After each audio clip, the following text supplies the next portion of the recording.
My name is Tina Zakowsky, and I'm the administration team leader at the Canadian Angus Association.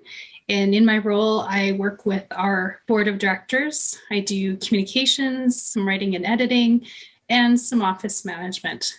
Parslow. I'm the lead in consumer marketing at Canada Beef, and I've been there, almost 20 years now, I'd say. A farm girl at heart. I come from a dairy farm in Eastern Ontario, so I really have a penchant for agriculture, and I also love food, so it's a perfect thing for me. I'm Marie-France McKinnon, Senior Vice President of Public Affairs and Communications with the Canadian Meat Council, representing federally inspected meat processors. I'm a mom of 3, a very involved hockey mom, and I just started a hockey team of moms who wanted to learn how to play. I'm Tanya Thompson. I work for Cargill as a national account manager for some of our food service customers in Canada. And I'm also our customer engagement lead for our Canadian Sustainable Beef Program. I was raised on a small family farm in Southwest Ontario.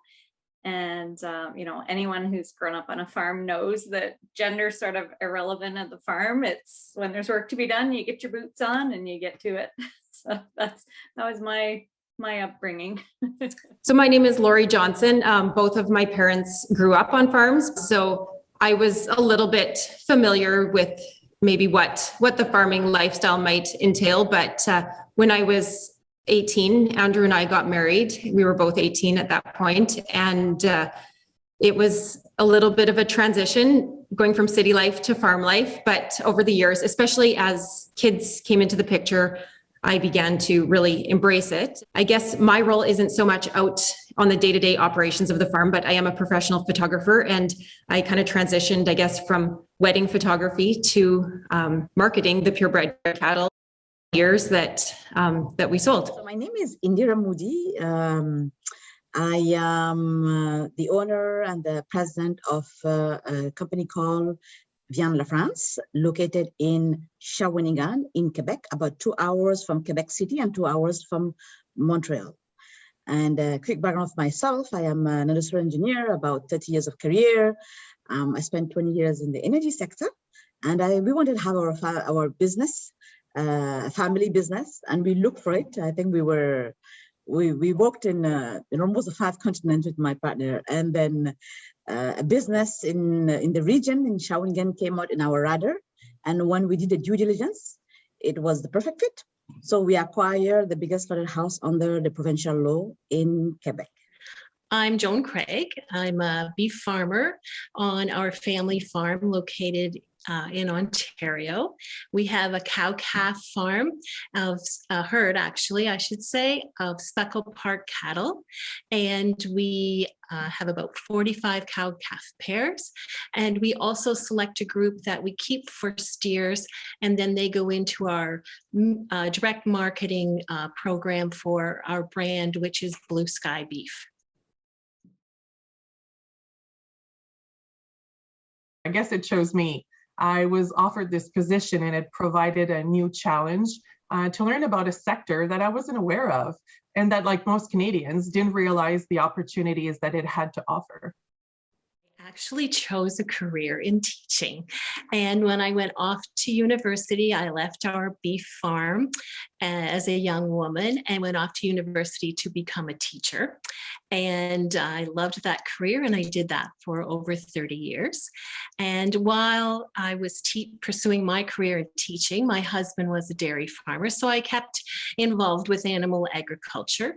And then when we both retired from our careers, we decided what did we want to do next, and that's when we chose the career of being beef farmers. The career in beef production chose me. I'm a home economist by training. I was working at Nestle Canada off on maternity leave, and they gave me a call.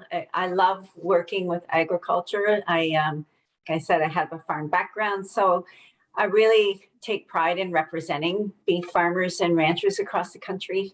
And I get to work with food and talk about food and take the high road of representing the consumer as well, the consumer voice here at Canada Beef. So it's got all my loves put together in one job.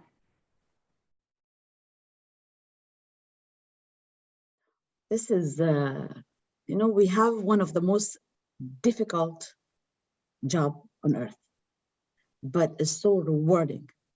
It's fulfilling to know that you are feeding,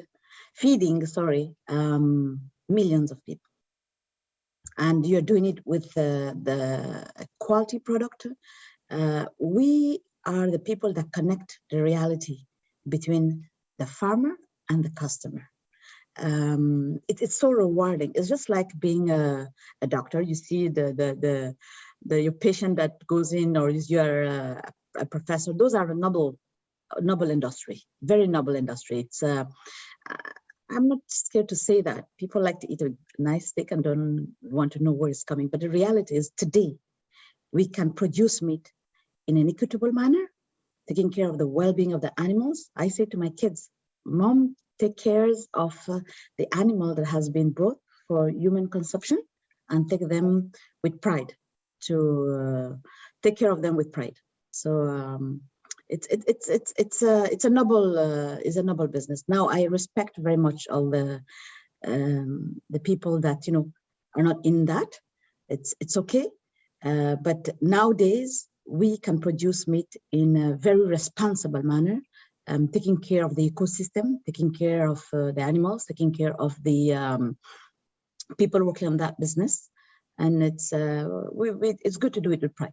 Actually, I married into it, so it was just something that I ended up being part of because of marriage. But I will say that especially as kids came into the picture, it's something that I started to see the advantages of more and more. And I'm so thankful that we were able to raise our kids here on the farm. And now we're looking forward to a grandchild joining us in June. And so it's pretty exciting to think of another generation here on the farm. The most rewarding part is being privy to understanding farm to fork.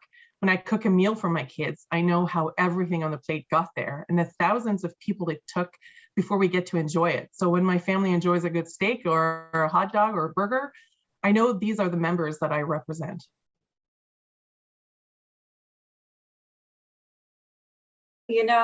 It's important that women are working with beef and with food in particular. We still do face that challenge largely every day, that we're the ones that get dinner on the table. We're the ones doing the grocery shopping. And as a mom myself, I really understand that importance of trying to keep the family happy, and food's a big part of that. In my household, food's always been central to sort of sharing love and gathering together. And I feel like I get to represent that voice here at Canada Beef, and I share their pain as well and their challenges. And I'm a much better cook actually since I had a family, because I do understand those pressures of, giving variety, foods people love, eating well, and hectic schedules all rolled into one. So I think it's important that a woman's voice is represented and at the table here. I believe that diversity, equity, and inclusion is really an important part of any business. I think it really strengthens and enhances the workforce by bringing in those varied perspectives. It just better represents the varied faces of our consumers. Women's brains sometimes think a little bit differently, and that's a good thing. I have had the privilege of meeting and working and volunteering with so many incredible women, way too many to name.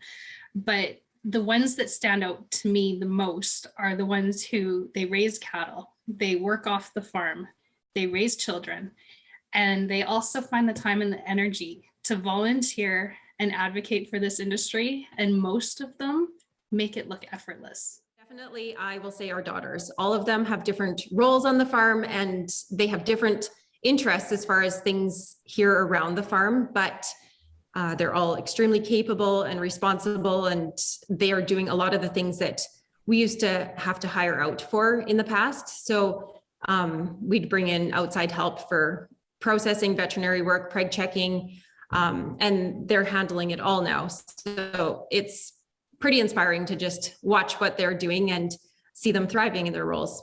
but I'm going to speak to you about roles that I look up to. And there are three that I would like to mention. And the first one is the women who are working hard on farms and perhaps aren't getting the recognition for the amount of work that they're doing, for the talent that they bring to that position.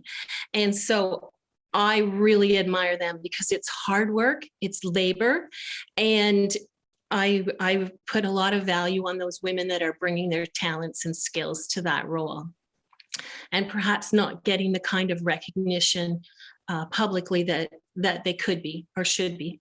The other two roles that I would like to mention that I admire are women who are working and walking into butcher shops to become butchers and who are working as chefs. And I think that it's a little bit male centric, those two roles. So I give huge credit to women who are becoming part of that, becoming an important part of that in our industry and taking it on and becoming professionals and working towards that.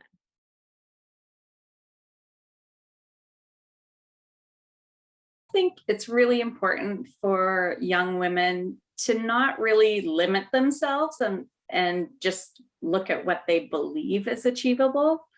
Do the work and spend the time to get to know yourself and discover your passions, become self-aware, and then just do the work and go for it, right? There's no limits. It's just whatever we set on ourselves. So go for it. I started my career in 1997. And I started in an industry in the energy sector. And after very good training, I had to go to plants on a rig site offshore to drill wells. That was my career, right? So it's a career which is in a very male dominated. So by the time the helicopter dropped me, the company man, which was the boss of the rig site, looked at me, and then he didn't know there was a woman coming up. It was the first time after his 40 years of career that he see a woman on the rig site. So what he did like that. I didn't understand. I was young, 23 years old. I was just coming out of university. And then the next thing was that while I was so happy and I worked so hard to get there, you know, I'm an adventure person. I realized that he called he called back the office and he said that he was not ready to pick me up, to get me on the rig site. Facility was not there. So I went back on the helicopter and I had to leave. And the following day I came back because they had the setup, they get me a room, they get me this, and you know, it was just not ready. It was not part of the culture. My message is 30 years later, today, in most male-dominated environment, in most places, there is a place for a woman. If we did pass across, you will make it in a very, very successful manner. The tools are work hard, be resilient, work your network, okay? Nowadays, it's much more easier. Get yourself some people that already made it and work out your network. That's will get it. And please, enjoy the road as you're moving in your career, because a career, it's something magnificent. You live it, you see it if you like it or not. So be patient with yourself, and I'm sure you'll have a great career as a woman. Don't ever let anyone tell you that you're not good enough, that you can't do something, that you weren't raised in the right environment, or you don't have the right background to do whatever interests you. Go for it. And if you don't have the skills, develop the skills. If you don't have the education, get the education. No one can hold you back but yourself.